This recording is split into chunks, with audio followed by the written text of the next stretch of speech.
Universityof Orissa, Koraput, Professor S.K. Palita, the most respected Behra Saab, who is a legend in media education.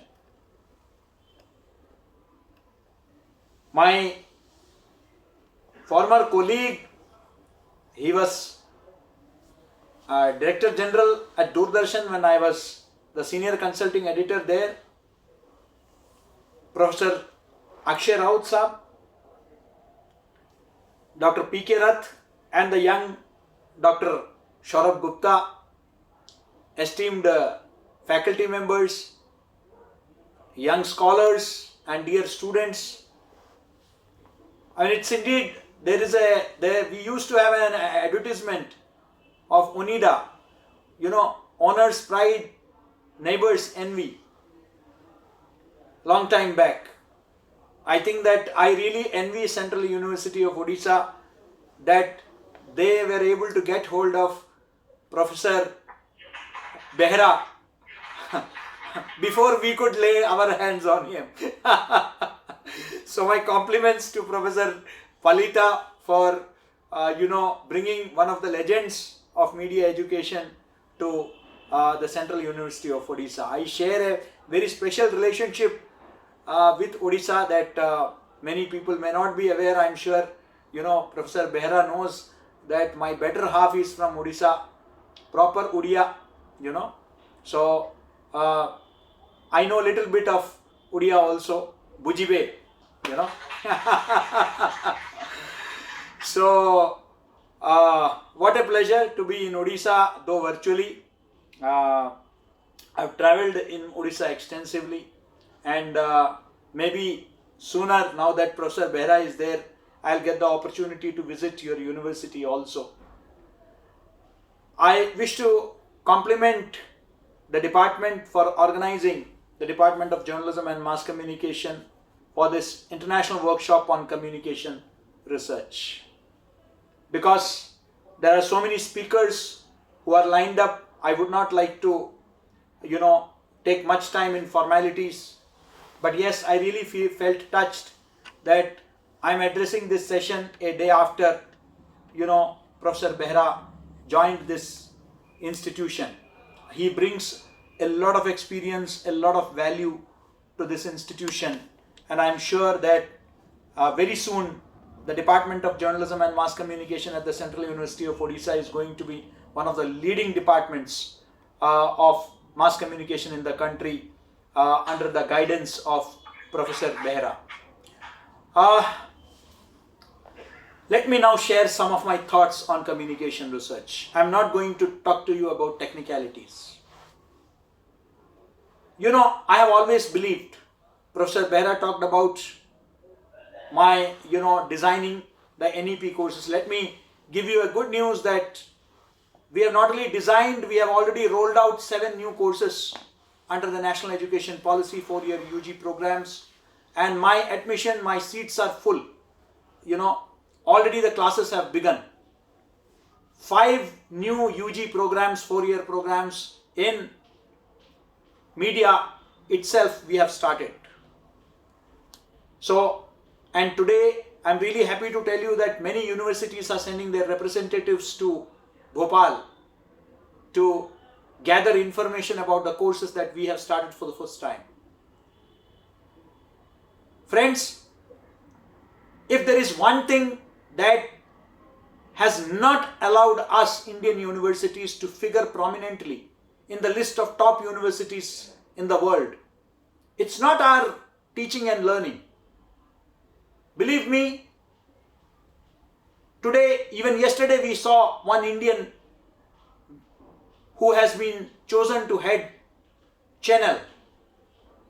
Earlier we had Twitter, Microsoft, Google. They are all headed by Indians. In fact, there is a joke which is now, which went viral at that time, that when Agarwal took over Twitter, the joke was that Padega India to Badega America. As against the, Padega India to Badega India. It was Padega India to Badega America. because all the best of our brains are heading some of their leading corporates. Aren't they the products of Indian universities? From Satya Nadella, all these big names that you have, they were all products to Agarwal, Parag Agarwal. They all are products of our own universities. Still, if you go to NASA, the best of scientists are of Indian origin. If you go to Silicon Valley, the leading software specialists are are of Indian origin. The best of doctors in London and Singapore are of Indian origin. Not only origin, but they studied here. They are the products of these very universities. So there is no doubt that we have the best of students and best of teachers. What is then lacking? What is lacking is that we are not into research. We are primarily teaching and learning centers. We are not research institutions. That's the reason why Indian universities are lagging behind globally in terms of rankings. Research is an area where, particularly in communication, a lot more needs to be done.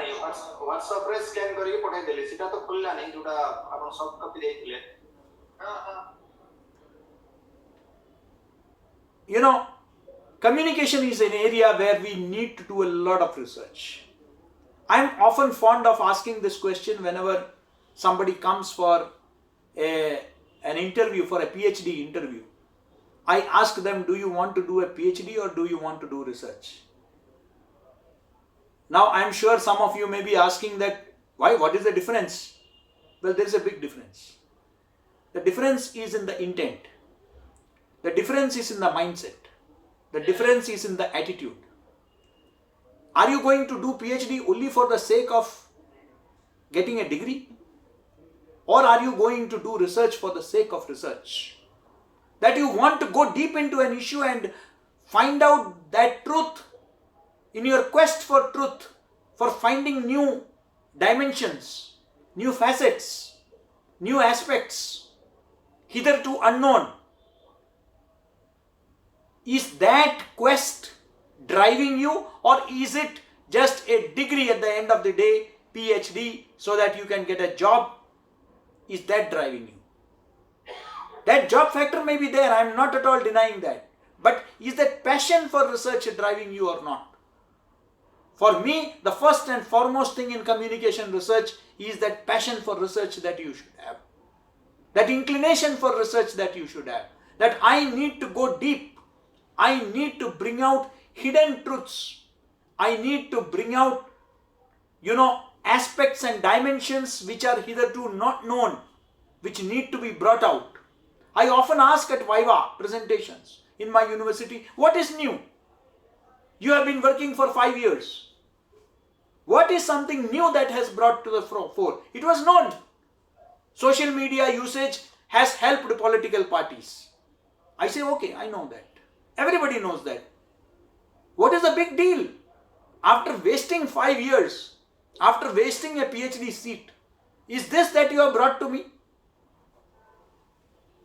Because I know in the last couple of days, ever since this international workshop began, you must have been bombarded with a lot of statistics, a lot of new softwares, SPSS, this, that, everything you must have been bombarded with. Believe me, I'm not at all saying that you should not. You should, yes. You should use the latest softwares. You should use everything. But please don't get lost so much in softwares that you forget the content.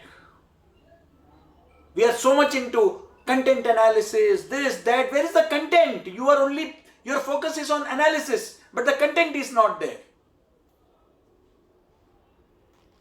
It is important that you have I have seen, even yesterday I was in a PowerPoint. You know what I have started in my university?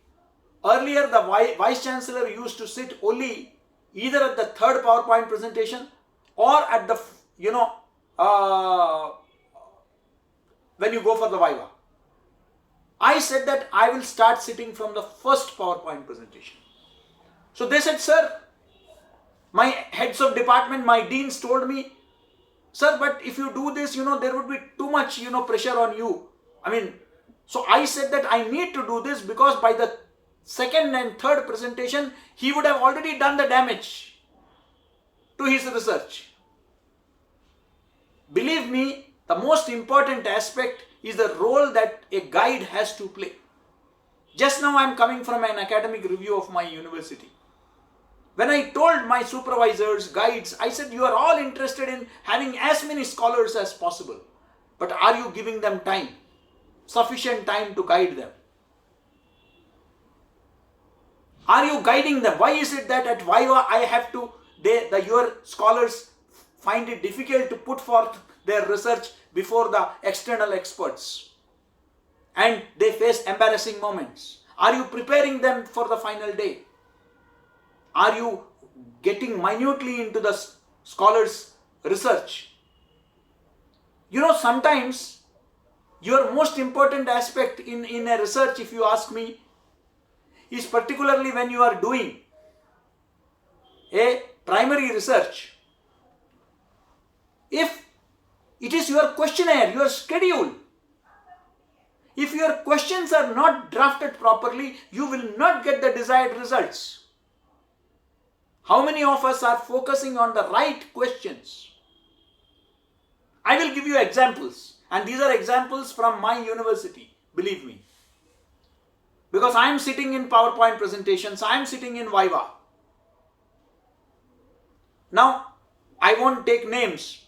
This research scholar came and made a presentation where they are working in a tribal area to find out how e-governance is impacting the tribal population in a particular district, because Madhya Pradesh is, a lot of huge tribal population is there.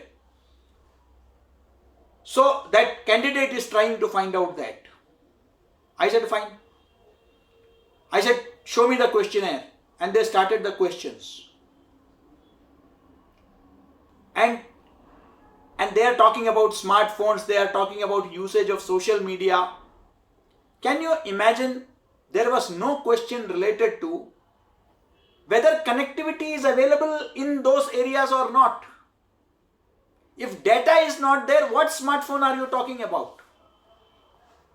Do you have power supply enough to charge your mobile phone? These are basic questions which should come in the survey, from which I would be able to, at the end of the day, a research should be able to influence policy making. For me, if the research is not able to help in improving policy, if it is not bringing out some new facet, it is of no value to me. What is the new knowledge that it has brought about? So, I would love to know whether there is a digital divide or not. Whether they are getting power supply to charge their phone, or is that a hindrance? Whether they have enough telecom towers in their locality. These are basic questions that should be asked. There are also questions, for example, if you are talking about e-governance, how can you talk about e-governance? The entire questionnaire was on how are you using Twitter, how are you using Facebook, are you using, look at it. For me, I said that how many kiosks are there which has been set up by the state government in the villages to help the villagers to take advantage of e-governance. And what is e-governance? First you understand that. E-governance includes even obtaining birth and death certificates online, accessing online education and making online payments. Without that, how can you talk about e-governance? These are issues that are very important. So without studying that, it has become fashionable. Pick up a subject on particularly social media has become the most abused topic in research today. Everybody wants to write about social media in this district and its impact on so and so, without studying the basics. Now, for this, For me, what is the criteria? The criteria is, in communication research, what is the kind of publications that I am getting it published in? Are they Scopus indexed? Are they UGC care? Are they international journals? Second, because please remember, there are many fake and cloned journals, and you should be aware of it, the research scholars. 2, how many citations are you getting? If my research is not getting me citations nationally and internationally, I am not going to be satisfied with my research. Let my research be cited. Let my findings be quoted. For me, that is the yardstick of a successful research, a successful dissertation. If people actually look for it, because these days everything is uploaded on the internet, people should look for it. Am I able to convert my research into a proper publication? That should be my objective. I am all for publishing so many thousands of research papers, research dissertations are lying, gathering dust without getting published. Nobody is working on them. This is something that you should think about, that my research should also get into a publication. Today you have got a lot of opportunities. You see, Professor Behra mentioned about some of my associations. You see, with some national level institutions. When I became a member of the Research Council of the Indian Council of Social Science Research, though media is considered part of social science research, there were very few and far between fellowships that were given. I made it a point the day I joined. I insisted in the first meeting that media should be given maximum fellowship. As a result, there are doctoral fellowships, postdoctoral fellowships with the ICSSR is giving today. And I'm really happy that I was able to select people like Professor Jayashree Jethwani to do research. She is now an ICSSR fellow. To do research on very important topics. So if you have it in you, you can get support for doctoral fellowship, you can get doctoral fellowships, postdoctoral fellowships, and convert your doctoral thesis into a publication. And they have got tie-up with leading publishing houses which publish them. Today, communication research, why I am mentioning is that today there is a lot of scope for communication research. Now, let me very briefly, because the time allotted is very, because there are so many speakers, just let me confine within the next couple of minutes. Let me wind up. Please look into new dimensions. Today, the national education policy focuses a lot on interdisciplinarity. That means a student of medicine also can study music as a general elective. At my university, I have even signed an MOU with National Cadet Corps, and now NCC, we are giving 24 credits. We have made it an integral part of, we are offering it as general elective in our UG programs. So you are no more going to NCC as part of your passion, but as part of your course. So we are giving we are giving psychology, we are giving even environmental science to students of journalism. This, as Professor Behra said, is the age of collaborations. No university in itself can offer interdisciplinarity. We have to enter into collaborations. We have a very well-known university here, the Rajiv Gandhi Technology University. I told the Vice Chancellor there that you have got an engineering science department, environmental science department. Offer general elective to my journalism students, I will offer mobile journalism course to your students of engineering. He has agreed. And we are going to sign MOU soon. Interdisciplinarity. Let the focus on research also. The communications interconnectivity with other aspects. There is no aspect, there is no dimension of governance which can be devoid of communication. I will give you one example, that is disaster management. Can you think of disaster management without communication? I've been taking so many lectures at the National Institute of Disaster Management. We have been talking about this at the Prasar Bharati, Academy. The importance of communication as an integral part of disaster response. There is no aspect of life where you can do without. So why not let us get this research aspect also? These are dimensions. For example, communication in times of, natural calamity. We need to explore new areas of communication research. We need to talk about interdisciplinarity in every aspect.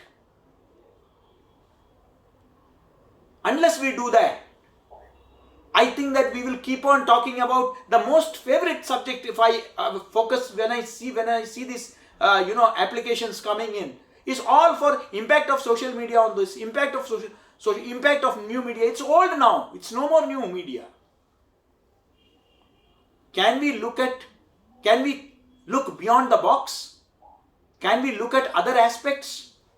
This is also very important. We also need to go a little deep into our own traditional, because NEP is a lot focusing on our own traditional, way of learning, our traditional, the heritage that we have, the legacy we have drawn in different disciplines.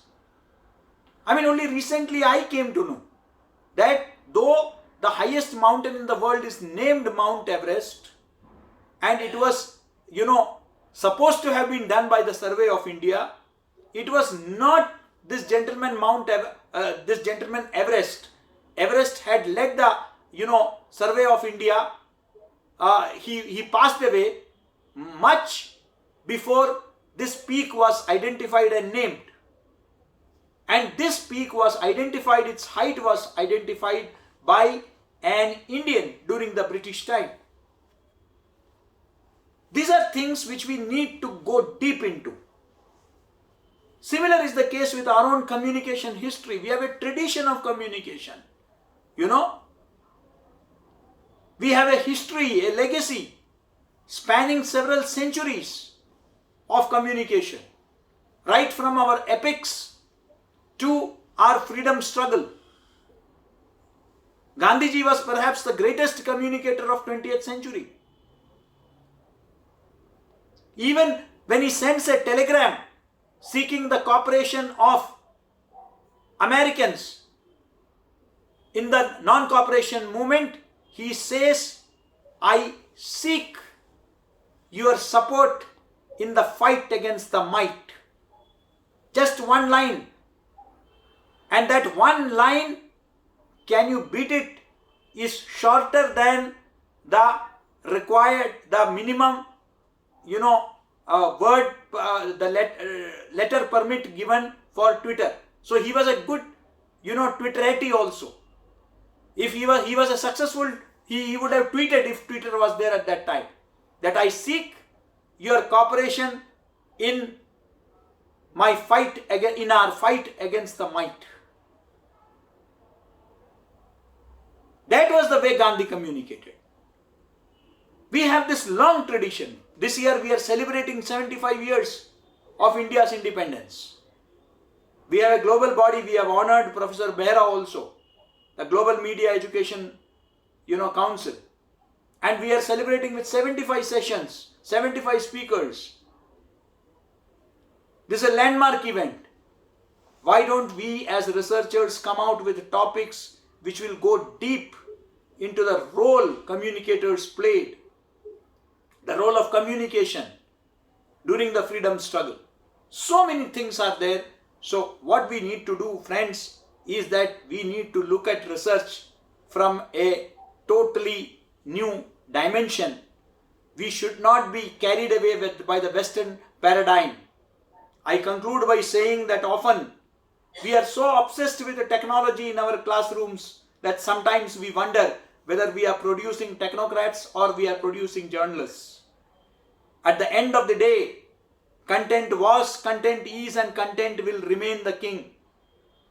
So while all the software and everything is good in your research, at the end of the day, it is the content, the findings, your questionnaire, your schedule, your survey, your literature review, the software that you put in it, not the computer software, that is going to bring out the best in communication research. It is not, if you are looking at quick fix solutions, no. Technology can only be a facilitator.